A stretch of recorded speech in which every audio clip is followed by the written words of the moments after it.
अब जो वित्तीय पावर पे बात आई, कुछ दल्ले बल्ले लोग, पॉलिटिक्स से प्रायोजित लोग फैलाने लगे कि दीप ने अपना वोट बीजेपी को दे दिया, कर्मवीर कौल को। जेजेपी की रणनीति थी, वो सिर्फ एक मोहरा था, उसके बस की ना बात, ना वो विकास करवा सकता, ना उसको ये पावर दिलवा सकते। उस लड़के का चेयरमैन का लालच देके उसका खून चूसा गया है और उसको मोहरा बनाया गया है। और वो जो ठेकेदार प्रमोट करके हैं वो कहीं ना कहीं इसके क्लोज हैं, उसके अंदर इसका कमीशन खोरी का हिस्सा शामिल है। पार्टियों के चेतों में और पैसे के लालच में आके पार्षदों ने गलत व्यक्ति को यहाँ का चेयरमैन चुना। दिग्विजय चौटाला कैथल में डेरे डाल के बैठ गया था और वो बड़बोला आदमी है। वो लड़का साल 6 महीने के बाद मीडिया में आप लोगों के रूबरू होगा। अजय सिंह चौटाला को, दुष्यंत चौटाला को, दिग्विजय चौटाला को गालियां देगा और खून के आंसू निकालेगा लड़का। ये बीजेपी और जेजेपी दोनों खून चूसने वाली जोक है। मौजूदा मंत्री के बारे में जो सोचता हूँ और जो देखता हूँ, जो हल्के की जनता की आवाज है, इसने तो अपनी दुकानदारी खोल रखी। क्लैत अब पूर्ण रूप से पिछड़ चुका है। यहाँ के जो प्रतिनिधि चुने गए, उन्होंने क्लैत के बारे में नहीं सोचा, अपने घर के बारे में ज्यादा विचार किया। तो लूटने के लिए इसने 3 दुकानें खोली हुई है। हम ये खुले मन से कहते हैं और जनता की आवाज है। 3 दुकानों में इसका बेटा भी शामिल है, इसका भाई भी शामिल है और ये खुद भी शामिल है। ये कहते हैं कि हम हल्के के अंदर 100 तालाबों की प्रतिवर्ष सफाई करेंगे। उन तालाबों के बारे में धांधली चल रही है। बीजेपी और जेजेपी दोनों सरकारें मिल बांट के, बंदर बांट करके लूट रही है। अजय सिंह चौटाला के बयान देख लो। वो बयान करता है कि सरकार को सरपंचों की जो ई टेंडरिंग है उसको लागू कर देना चाहिए। तेरी सरकार के साथ गठबंधन में पार्टी है, अगर तू चाहे सरपंचों के पक्ष में सच्चाई तैसी है, तू सरकार तोड़ दे। 70% ग्रामीण जनता टैक्स देती है, तो विकास का पैसा भी 70% ग्रामीण विकास मंत्रालय के थ्रू गांवों के विकास के लिए आना चाहिए। ये सोचते थे कि ऐसा आदमी चेयरमैन के पद पे बिठा दें और चलेगी यहाँ दिग्विजय चौटाला की। सिंगल पार्षद को भी चेयरमैन की, उसकी वितरण की पावर दी जा सकती है। ये जो एलिगेशन लगाए जा रहे हैं ये निराधार हैं।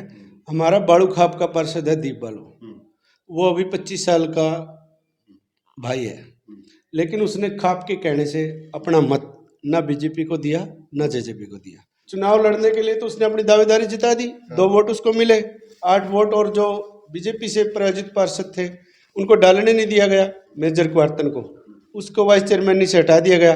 वो भी दीप बालू की वोट देता और 8 पार्षद भी दीप बालू की वोट देते। 2 वोट दीप बालू को मिली है। हम 11 वोट लेके बालू खाप का जिला परिषद का चेयरमैन बनाते। नमस्कार दोस्तों, कलायत में है और मेरे साथ इनेलो नेता और बाड़ू खाप के प्रवक्ता प्रवीण किछाणा है और बातचीत करेंगे, कलायत पे ही करेंगे। मेन तो जो जिला परिषद में कहानी हुई कैथल में, उस पे बातचीत करेंगे, ई टेंडरिंग को लेके, और जो इनेलो की पद यात्रा है इस पे बातचीत करेंगे। जी स्वागत है आपका दाएं। राम राम मनदीप भाई, देयर न्यूज के सभी दर्शकों को हमारी तरफ से राम राम। कलायत में बैठे हैं और आप देख रहे हैं कि विधानसभा में क्या कुछ हो रहा है, कुछ हो रहा है। कलायत विधानसभा पहले तो रिजर्व की जो विधानसभा थी उसकी वजह से पिछड़ा था। उसके बाद यहाँ पर कोई विकास का कार्य, अब की जो मंत्री है मौजूदा सरकार में मैडम कमलेश ढांडा, वो भी कलायत को जो जरूरत थी मूलभूत सुविधाएं नहीं दे पाई। कलायत अब पूर्ण रूप से पिछड़ चुका है। यहाँ के जो प्रतिनिधि चुने गए, उन्होंने कलायत के बारे में नहीं सोचा, अपने घर के बारे में ज्यादा विचार किया है। मैं मौजूदा मंत्री के बारे में जो सोचता हूँ और जो देखता हूँ, जो हल्के की जनता की आवाज है, इसने तो अपनी दुकानदारी खोल रखी है, अपने घर को विकसित कर रही है, ना कि हमारे कलायत हल्के के विकास के बारे में सोचती। इसको लूटने के लिए इसने 3 दुकानें खोली हुई है। हम ये खुले मन से कहते हैं और जनता की आवाज है। 3 दुकानों में इसका बेटा भी शामिल है, इसका भाई भी शामिल है और ये खुद भी शामिल है। हमारे हल्के को 3 तरह से लूटा जाता है मंत्री के शासनकाल में। विकास के नाम पे अगर आप देखोगे, सड़कों का ले लीजिए मनदीप जी, सड़कों का बुरा हाल। किसी भी रास्ते जाओ आप, चाहे कलायत से आप किठाणा जाइए, किठाणा से आप राजौन जाइए, तितरम मोड़ से आप राजौन जाइए, जितना भी कलायत हल्का है, खेड़ी लांबा कुराड़ जाइए, जो भी हमारे छोटे मोटे मार्ग हैं या मेन हाईवे है, उनको छोड़ के बाकी लोकल जो जनता के काम आने वाली सड़कें हैं ना, जिसपे जनता का रूटीन में आवाजाही रहती है, वो बिल्कुल गड्ढे, इतने गड्ढे हो गए कि लोग एक्सीडेंट होके परेशान हो रहे हैं और चोटें लग रही हैं। इनके विकास ना कराने की वजह से अपने रोडों के गड्ढे भी नहीं भर पाई। आगे मूलभूत सुविधाएं पानी की सुविधा को लेकर आती है। कलायत हल्के के किसी भी गांव में पीने का पानी नहीं है। बात आती है तालाबों की सफाई की, वो भी ये कहते हैं कि हम हल्के के अंदर 100 तालाबों की प्रतिवर्ष सफाई करेंगे। उन तालाबों के बारे में धांधली चल रही है। कोई तालाब 7 एकड़ का, उसको 3 एकड़ का छोड़ दिया जाता है, बाकी मिट्टी अंदर ही लगा दी जाती है ठेकेदारों द्वारा। और वो जो ठेकेदार प्रमोट करके हैं वो कहीं ना कहीं इसके क्लोज हैं, उसके अंदर इसका कमीशन खोरी का हिस्सा शामिल है। कमीशन खोरी की बात आती है तो जिला परिषद का जो चेयरमैन है दीप मलिक, उसने भी आरोप लगाए थे, क्योंकि एक संवैधानिक पद पे वो बैठा हुआ है और उसने कमीशन खोरी के आरोप लगाए थे। तो सरकार संज्ञान क्यों नहीं ले रही? मैं बता दूं, बीजेपी और जेजेपी दोनों सरकारें मिल बांट के, बंदर बांट करके लूट रही है। ना तो जेजेपी अछूती है और ना बीजेपी, कमीशन खोरी में और ग्रांटों की बंदर बांट में।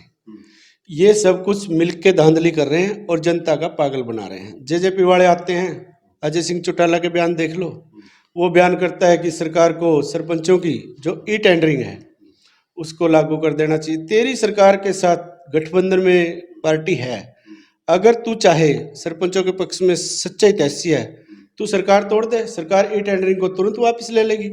ये मिलके बंदर बांट करके सरपंचों को ग्रामीण विकास, जो ग्रामीण एरिया का जो अंचल होता है उसको चमकाना है। जो ग्रामीण लोग टैक्स देते हैं, 70% टैक्स भारतवर्ष का ग्रामीण जनता से जाता है।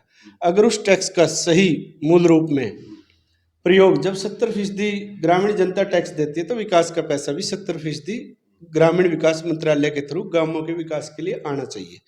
उस पैसे को टैक्स तो ग्रामीण लोग देते हैं और उसको विकास के लिए शहरों में बीजेपी कहीं ना कहीं पैसे को भेज रही है। शहरों की आबादी 30% हमारे भारतवर्ष की, वो 30% टैक्स का पैसा अदा करते हैं। टैक्स के पैसा ही विकास पे लगता है। शहरों में ग्रामीण शहरी विकास मंत्रालय जो उसको बजट ज़्यादा दिया जाता है, ग्रामीण विकास मंत्रालय को बजट कम दिए जाते हैं। ये बीजेपी की गहरी सोच है।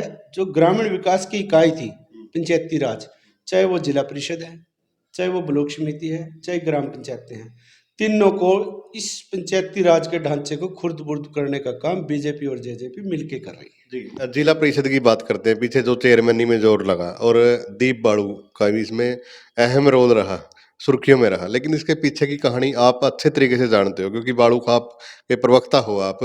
तो क्या कुछ दीप बाड़ू ने क्या सही किया, सही वोट दिया, और क्यों दीप बाड़ू उसके खिलाफ वोट दे रहा था? हमारी बाड़ूखाप पंचायत एक सामाजिक संगठन है। 10-12 हमारे गांव हैं, उसके साथ लगते ग्वांड है। बाड़ूखाप पंचायत बड़ा सामाजिक संगठन कैथल जिला का है। कोई 4 गांवों की पंचायत है, कोई 6-7 गांवों के संगठन बन रहे हैं। लेकिन और खापों ने जो अपना सामाजिक ढांचा तैयार कराया, खाप पंचायतें गोत्र पे हैं लगभग। कोई सहारन आ गया, कोई मोहन आ गया, कोई दहिया, लाहौत, श्योकंद। बाड़ू खाप एक ऐसी खाप है, पटियाला वाला राजा के टाइम से ये बाड़ू गांव के नाम से खाप और 36 जाति की खाप है। और सामाजिक न्याय की जब आती है, बाड़ू खाप सामाजिक न्याय दिलवाने के लिए खाप का जो संगठन है वो काम करता है। ना किसी सरकार की गोदी में पीछे बैठी बाड़ू खाप पंचायत के लोग, पंचायती आदमी, और ना ही आगे किसी सरकार के साथ चाहते और सरकार से कोई लाभ लेने की कोशिश करते हैं। हमने सामाजिक न्याय की आवाज़ उठाने के लिए बाड़ू खाप का गठन किया और 36 जात की सर्वजातीय खाप बाड़ू खाप है हरियाणा के अंदर। जी। तो ये जो जिला परिषद का चेयरमैन का चुनाव हुआ और अब दीप मलिक जाखोली चेयरमैन है, तो आप इसको कैसे देखते हैं? क्योंकि ये जो वित्तीय पावर है वो मीटिंग के बाद उनसे जा चुकी है। भाई मनदीप, पहले तो मैं वित्तीय पावर की बजाय आना चाहता हूँ जिला परिषद के चेयरमैन के चुनाव पे। कलैत की जनता ने पैसे के खेले को इसमें अपनी आंखों से सब लोगों ने देखा है। पार्षद भाइयों ने अपना किसान कौम का वजूद खो के किसान कौम की वजह से वोट लिया था, और उसको वजूद को खो के और पार्टियों के बहकावे में आके, चाहे वो बीजेपी के बहकावे में आए हो चाहे जेजेपी के, और अपने वोट को सदुपयोग वो नहीं कर पाए। ठीक अच्छा चेहरा जो विकास करवाए, जो हल्के की लड़ाई लड़े, अड़ने वाला चेहरा, उसको चेयरमैन जो कलैत की जनता जिसको चाहती थी बनाया ही नहीं।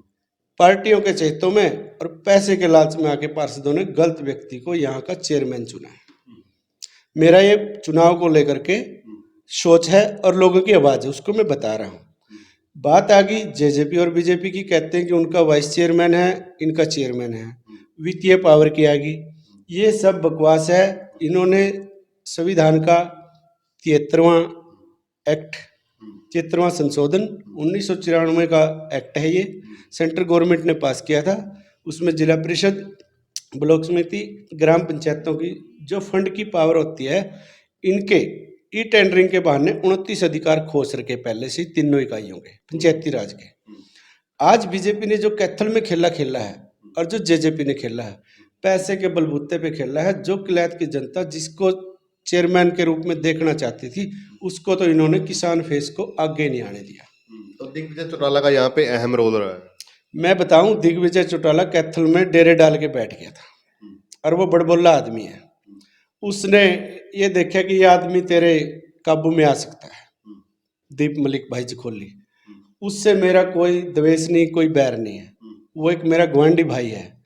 नया फेस था, अभी उसको राजनीतिक लोगों की, राजनीतिक पार्टियों की क्या भूमिका होती है, उसको वो तौल और भांप नहीं पाया। मैं आज आपके चैनल के माध्यम से मेरी जनता की तरफ से, जो वो भी साथी किलायत का है, उसके उसमें एक बात बता देना चाहता हूँ। वो लड़का साल 6 महीने के बाद मीडिया में आप लोगों के रूबरू होगा। अजय सिंह चौटाला को, दुष्यंत चौटाला को, दिग्विजय चौटाला को गालियां देगा और खून के आंसू निकालेगा लड़का। क्यों? ये बीजेपी और जेजेपी दोनों खून चूसने वाली जोक हैं। उस लड़के का चेयरमैन का लालच देके उसका खून चूसा गया है और उसको मोहरा बनाया गया है। ये सोचते थे कि ऐसा आदमी चेयरमैन के पद पे बिठा दें और चलेगी यहाँ दिग्विजय चौटाला की, भाई वो हम चेयरमैन नहीं करेंगे। ये जेजेपी की रणनीति थी। वो सिर्फ एक मोहरा था, उसके बस की ना बात, ना वो विकास करवा सकता, ना उसको ये पावर दिलवा सकते।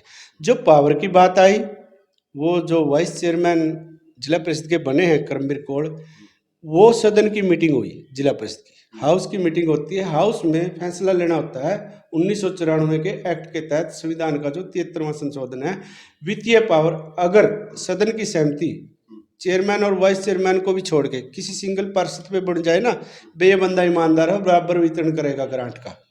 सिंगल पार्षद को भी चेयरमैन की उसकी वितरण की पावर दी जा सकती है। ये जो एलिगेशन लगाए जा रहे हैं ये निराधार हैं, लेकिन पार्षदों ने देखा कि वाइस चेयरमैन सबको बराबर लेके चलेगा, विकास का पैसा सबको देगा। उनका विश्वास चेयरमैन की बजाय वाइस चेयरमैन पे जताया गया। सदन की अंदर का मामला था सदन का, उन्होंने पावर करमबीर कौर को दे दी। मैं तो करमबीर कौर को शुभकामनाएं देता हूँ। सभी पार्षदों का, जिला के 21 वार्डों का वो ध्यान रखे, सभी वार्डों का बराबर विकास करवाए। ये जो चुनाव के बाद कुछ लोगों ने, राजनीतिक लोगों ने, हमारा बाड़ू खाप का पार्षद है दीप बालू, वो अभी 25 साल का भाई है, लेकिन उसने खाप के कहने से अपना मत ना बीजेपी को दिया ना जेजेपी को दिया। उसने अपनी खाप पंचायत की, किसान कौम की शान बढ़ाई। हम उस बच्चे को शुभकामनाएं देते हैं। अब जो वित्तीय पावर पे बात आई, कुछ दल्ले बल्ले लोग, पॉलिटिक्स से प्रायोजित लोग फैलाने लगे कि दीप ने अपना वोट बीजेपी को दे दिया, करमबीर कौर को। वो बीजेपी का चुना हुआ वाइस चेयरमैन है जिला परिषद का, लेकिन हाउस में सभी पार्षद बराबर हैं, किसी पार्टी का कोई लेना देना नहीं। वहाँ जिला परिषद की मीटिंग है, जिला परिषद के मेंबर है वो। वहाँ पर जब इनको अच्छा लगा, भाई दीप बाड़ू के बारे में कहूँगा, भाई वो सब पार्षदों को सम्मान लेके चलेगा। वहाँ अगर दीप बाड़ू अपनी चुनाव लड़ने के लिए, तो उसने अपनी दावेदारी जिता दी, 2 वोट उसको मिले, 8 वोट। और जो बीजेपी से प्रायोजित पार्षद थे उनको डालने नहीं दिया गया। और जो बीजेपी जिन पार्षदों को बहकारी थी कि वाइस चेयरमैन भी बनाएंगे, जेजेपी मेजर क्वार्तन को, उसको वाइस चेयरमैन से हटा दिया गया। वो भी दीप बाड़ू की वोट देता और 8 पार्षद भी दीप बाड़ू की वोट देते। 2 वोट दीप बाड़ू को मिली है। हम 11 वोट लेके बाड़ू खाप का जिला परिषद का चेयरमैन बनाते हैं। और ईमानदार लड़का था, किसान कौम से था। और बीजेपी और जेजेपी दोनों को चोट लगती, क्यों? किसान के बेटे की और निर्दलीय दावेदारी आती तो हल्का की जनता खुश होती। जनता का यही सपना था, यही सोच थी। अब कुछ लोगों ने कहा कि दीप बाड़ू ने वोट बीजेपी को दे दिया। उस दिन वोटिंग का तो मैटर ही नहीं था, वोटिंग थी चेयरमैन के चुनाव को लेकर के। अब तो वित्तीय पावर की बात थी। वित्तीय पावर की जब बात थी, चेयरमैन कहने लगा कि वित्तीय पावर मेरे को दो। लेकिन सदन के जो फैसले होते हैं, संविधान की जो एक्ट की बात होती है, एक्ट की बातों में जो फैसला लेना था वो बिल्कुल एक्ट के अनुसार लिया गया। जब वो सबको बराबर लेके नहीं चल रहा, उम्र कम है चेयरमैन की, नॉलेज नहीं है, तो करमबीर कौर की मैच्योरिटी भी अच्छी है, सोच भी अच्छी है, पार्षदों ने करमबीर कौर पे विश्वास जताया और उसको वित्तीय पावर दी गई। उसमें दीप बाड़ू वित्तीय पावर में अपने वार्ड का विकास करवाने के लिए करमबीर कौर को समर्थन दिया उसने, ना कि वोट दी। जी, अब इनेलो की पद यात्रा है, तो क्या कुछ तैयारियां हैं कलायत? कलायत क्या ये 90 विधानसभा में पदयात्रा करेंगे चौधरी अभय सिंह चौटाला जी। पहले पदयात्रा हरियाणा में और भारतवर्ष में सबसे पहले चालू की थी ताऊ देवीलाल ने, और सन 87 की सरकार लेके आए थे। पदयात्रा करके हर चौपाल वो गए थे, हर चबूतरे पे गए थे, गांवों में जनता से मिले थे, कांग्रेस की जो नीतियां थी उनके खिलाफ खुलासा किया था और लोगों के अपने साथ जोड़ा था। तब भी परिवर्तन आया था। अब यही निर्णय, यही सोच, ताऊ देवीलाल की सोच पे चल के चौधरी अभय सिंह चौटाला ने कदम उठाया है। वो इसको 4700 किलोमीटर की यात्रा करेंगे पूरे हरियाणा की 90 विधानसभा क्षेत्र की। हमारा मानना है कि लोगों के बीच में जब चौधरी अभय सिंह चौटाला जी जाएंगे, वो किसान केसरी हैं। किसान आंदोलन में उन्होंने अपना पद से इस्तीफा विधायक पद से दिया था और लोगों में उसकी चाहत, सोच और उसका रुतबा है, लोग उसको मान सम्मान देंगे। पद यात्रा ना कहकर ये हरियाणा की राजनीति की परिवर्तन यात्रा का रूप लेगी। जी, धन्यवाद बातचीत करने के लिए। तो भाई आज कलायत में है और आप लोगों ने प्रवीण किछाना की बातें सुनी, तो वीडियो को शेयर करें और अपनी राय के माध्यम से कमेंट जरूर करें। धन्यवाद।